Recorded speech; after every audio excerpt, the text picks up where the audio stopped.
Welcome back to This Week in Tech History for the second week of April. I'm Maddox, let's jump right in. Alright, fasten your seatbelts. We're zooming through a whirlwind trip in tech history, spotlighting two groundbreaking moments that reshaped our world.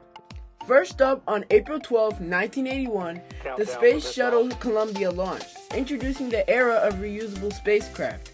Before Columbia's space exploration was a one-way street, Columbia flipped the script, making space travel more like hitting a cosmic replay button. This leap wasn't just cool, it revolutionized our approach to the stars, making the universe more within our reach.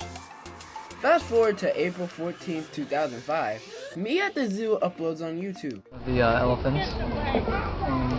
Cool thing about these guys is that marking the birth of a digital revolution. Suddenly, YouTube transformed from a budding video sharing site into a global stage, offering everyone a chance to share their story with the world.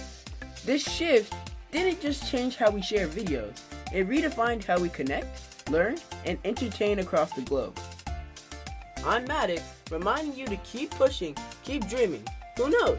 You might just be the next big thing. Oh yeah, speaking of big things, guys, I need you to do me a big favor by liking, subscribing, and sharing with your friends. See you next time.